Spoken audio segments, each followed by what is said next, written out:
So I want to know everything about Hubject, because that is an interesting company. You come from Germany, and very much interesting shareholders, and you provide charging IT services. Barton Sidles, you're an American working for a German company.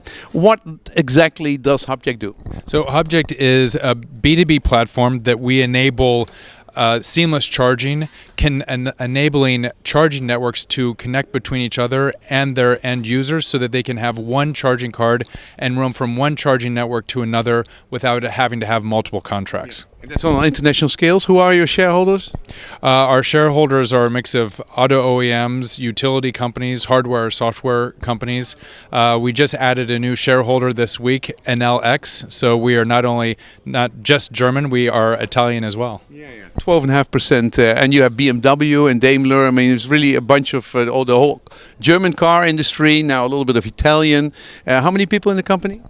Well, globally, we are probably close to, I think, maybe 90. The number keeps growing. We have about 100 people. Yeah, and I'm in the U.S. office. I'm in Los Angeles. Our headquarters are in Berlin, and we also have a growing office in China. Okay, and who are your customers? What kind of service do you provide to? Is it to the OEMs, or is it to people who have charging networks, or do you only do interoperability, or do you also make for charging operators the whole solution stack? No, we don't do the whole stack. We're focused very much on the interoperability. So we are not a charging station. We're not a CPO. We're not a mobility operator. We're strictly providing that in the middle, and we're also working on the new standard ISO 15118 plug-in charge, which enables seamless charging without having to have any external identification. I mean, no more app, no more RFID card, making the communication between the car and the charging station very secure and seamless. How is the situation on interoperability at the moment, inside countries and between countries?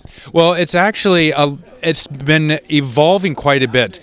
There's players like Hubject, which can be kind of a central clearinghouse to enable the charging, but there's also a lot of bilateral agreements that have been happening between the charging stations.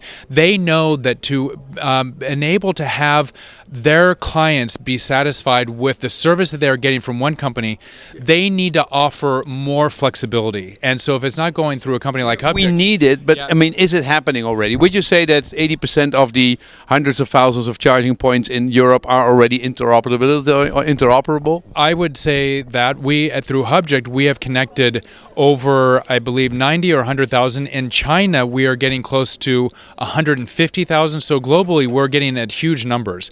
Now, in China, of course, that's... What does it mean if you say, if I have I'm in the Netherlands, I have a card. Can I go to China and basically use that card to go to the Chinese, and then I basically get connected through Hubject? If a charging station is on the Hubject platform, yes, you would be able to.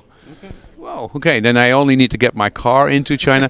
So isn't it important... And change your plug. Your car might have a little bit of challenge because, in China they have a different actual physical plug. Unfortunately, that kind of interoperability is not very good for the whole market. You have a car... But CSS dominates, right? I mean, CSS is... Yes, is dominant, which is good. That was at least one thing, but still it's different than in the US and in Europe. Yeah.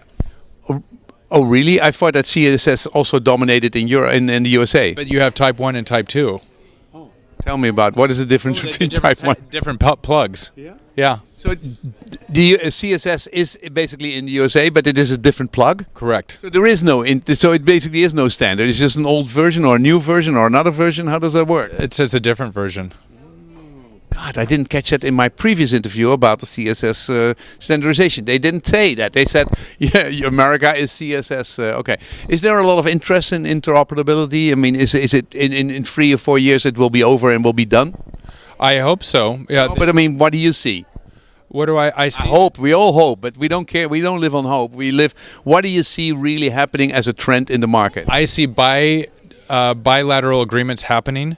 I see the demand by the drivers to make it easy. They don't care which charging station they go to. They just want to be able to make it easy, and whatever station they go to, be able to charge right there. Okay. What do you do about price? How do you basically help to create price transparency? Because I can use a card everywhere, but I have no idea what I'm being charged, and the prices can be a factor of 10 different. I absolutely agree. We don't deal with pricing. We have the platform is able. Well, because It's just you do yes or no, yes or no, and you don't care about pricing. no, we care about pricing, but it's not our part of the problem. So we are not the CPO. We're not the mobility operator.